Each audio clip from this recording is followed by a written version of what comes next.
Assalamualaikum warahmatullahi wabarakatuh.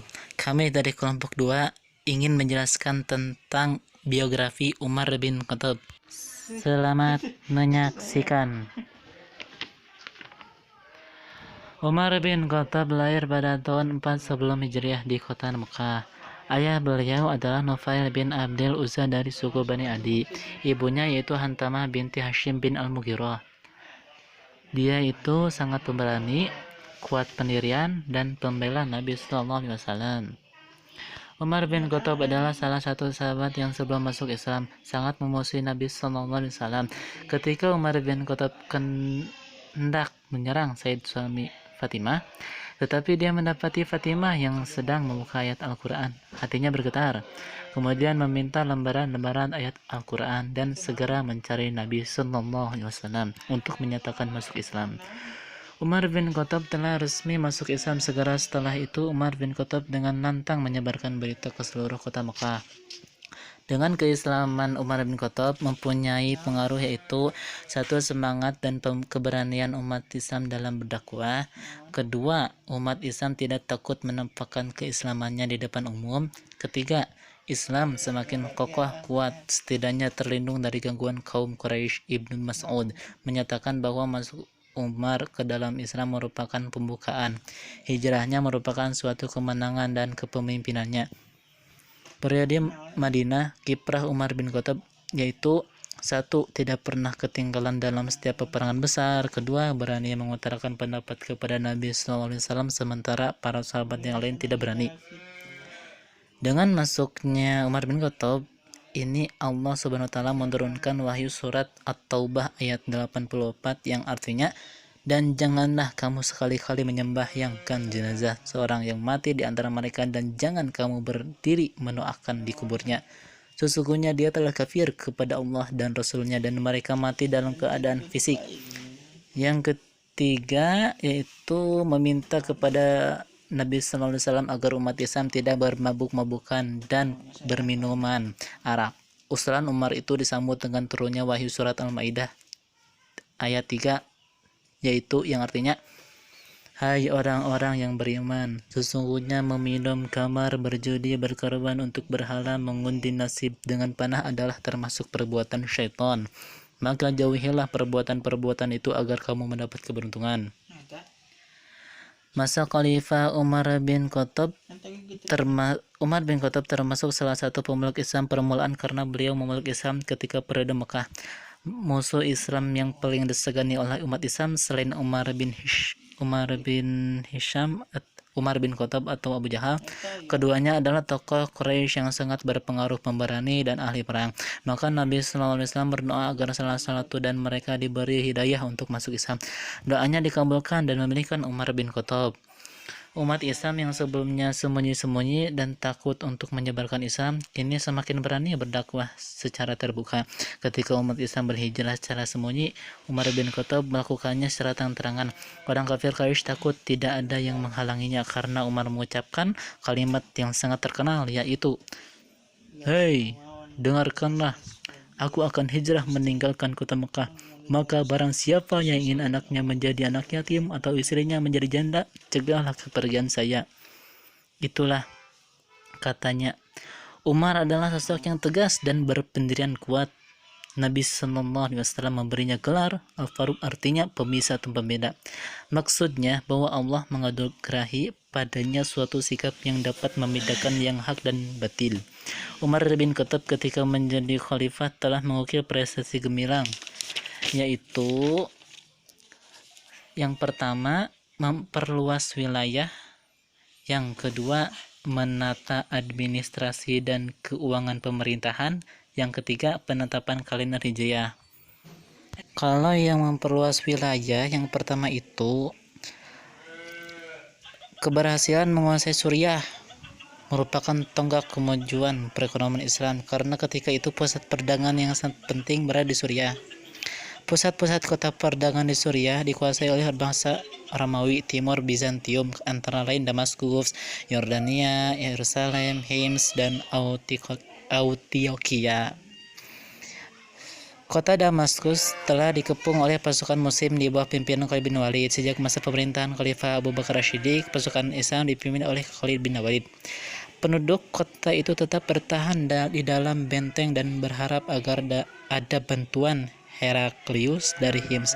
Tetapi harapan itu tidak pernah Assalamualaikum sampai hingga pada warahmatullahi suatu wabarakatuh. kesempatan Khalid bin Kami Walid dari dan para kelompok perwira 2 ingin dengan agak menjelaskan berani naik ke tentang atas Umar benteng bin kemudian Khattab. turun membuka pintu gerbang. Akhirnya pasukan kaum muslimin Selamat dapat memasuki kota menyaksikan. Damaskus dengan mudah. Peperangan pada masa Umar Khalifah bin Umar bin Khattab Khattab ini beliau lahir memerintah pada Khalid bin tahun 4 Walid sebelum untuk Hijriah merapat ke di Suriah kota dan Makkah. akhirnya Ayah pasukan beliau muslim adalah berhasil Nufail menguasai bin Kasan dan Abdil Uzza kerajaan dari Hiraq suku Bani terkenal Adi. dengan nama Ibunya Perang yaitu Hafir. Hantama binti Pada masa Hashim Khalifah bin Umar bin Al-Mughirah. Khattab, kekuasaan Islam Umar mencapai bin Khattab wilayah-wilayah itu lainnya, sangat misalnya Afrika pemberani, Utara, kuat pendirian dan Armenia, dan pembela ada Nabi pula daerah Eropa Shallallahu Alaihi Timur. Wasallam. Umar bin Assalamualaikum Khattab adalah warahmatullahi salah wabarakatuh. yang Kami dari kelompok kedua 2 ingin menata menjelaskan administrasi tentang dan Umar bin suatu Abi Thalib. pemerintah, Ketika Umar bin Khattab hendak menyerang Zaid bin misalnya suami Umar bin Khattab Fatimah, membentuk Baitul Mal tetapi yang dia khusus mendapati Fatimah yang sedang mengurusi membuka keuangan ayat dan Al-Quran. kekayaan negara Hatinya yang bergetar, meliputi pemerintah kemudian pusat meminta dan sedang membuka ayat Al-Quran. provinsi-provinsi. Hatinya Pemilihan tugas masing-masing bagian itu sangat selektif, hanya orang-orang yang jujur saja yang bisa menjabat di bagian Baitul Mal. Posisi untuk menjabat di Dewan Perang, Khalifah Umar bin Khattab memilih orang-orang yang sesuai dengan keahlian mereka masing-masing. Sistem pengajian diterapkan oleh Khalifah Umar bin Khattab. Beliau adalah pimpinan paling awal menerapkan sistem gaji kepada pegawai yang bekerja di pemerintah sebagaimana layaknya sekarang ini.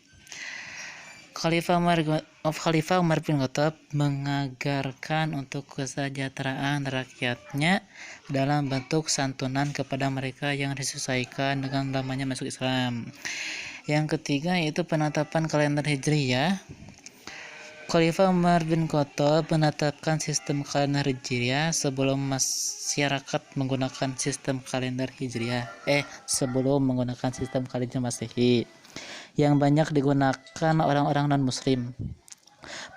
Penetapan kalender itu maka akan tampak perbedaan kebudayaan Islam dengan non-muslim hingga sekarang. Kalender itu bertujuan membedakan antara kebudayaan Islam dan Nasrani. Itu terjadi perbedaan pendapat. Ada sebagian kaum muslimin yang menginginkan kalender sistem Islam itu dimulai dari pertama kali Nabi Muhammad SAW diangkat sebagai Rasulullah. Ada pula yang menghendaki kalender Islam itu diawali dari kelahiran Rasulullah SAW. Tetapi dengan pertimbangan rasional, Khalifah Umar bin Khattab memilih permulaan tahun itu didasarkan pada peristiwa hijrah Nabi Muhammad SAW dari Mekah ke Madinah. Alasan rasional yang dimaksud yaitu hijrah merupakan awal bagi keberhasilan dakwah Islam dan sekaligus sebagai penanda perbedaan adanya dua periode dakwah Islam, yaitu periode Mekah yang terjadi ketika sebelum Nabi Muhammad SAW melakukan hijrah dan periode Madinah yang terjadi setelah beliau hijrah ke Madinah. Dalam perkembangan selanjutnya yaitu pada saat para ulama tafsir hendak mengklasifikasi surat-surat dalam Al-Quran, mereka mengambil peristiwa hijrah juga sebagai batas garis dengan membagi surah menjadi dua, yaitu Makkiyah dan Madaniyah. Surat Makkiyah yang artinya surah yang diturunkan sebelum Nabi Muhammad SAW diperintah Allah untuk hijrah dari Mekah ke Madinah, dan surah Madaniyah artinya surah yang turun setelah Nabi hijrah ke Madinah. Masa kekhalifahan Umar bin Khattab berlangsung sekitar 10 tahun. Prestasi di bidang pengembangan dakwah dan kekuasaan wilayah meliputi kota-kota penting. Misalnya di Syria mampu menguasai kota-kota Yarmuk pada tahun 13 Hijriah, Damaskus pada tahun 14 Hijriah, Ajanadain pada tahun 16 Hijriah ketika bertempur melawan pasukan Romawi di bawah pimpinan Amr bin Ash. Di Palestina mampu menguasai kota Baitul Maqdis pada tahun 18 Hijriah, sehingga kaum hampir semua wilayah Syria dan Palestina menjadi bagian wilayah kaum muslimin. Di Irak dan Persia dikuasai ketika Khalifah Umar bin Khattab mengutus Sa'ad bin Abi Waqqas yang berusaha keras mengalahkan pasukan lawan, dan jumlah besar yaitu sebanyak 30.000. Wah, banyak begitu. Orang yang berada di bawah pimpinan seorang jenderal yang bernama Rustam. Pertempuran sengit yang bernama Perang Nahawud itu berakhir pada tahun 21 Hijriah dengan kemenangan di pihak kaum muslimin. Sekian dan terima kasih. Wassalamualaikum warahmatullahi wabarakatuh.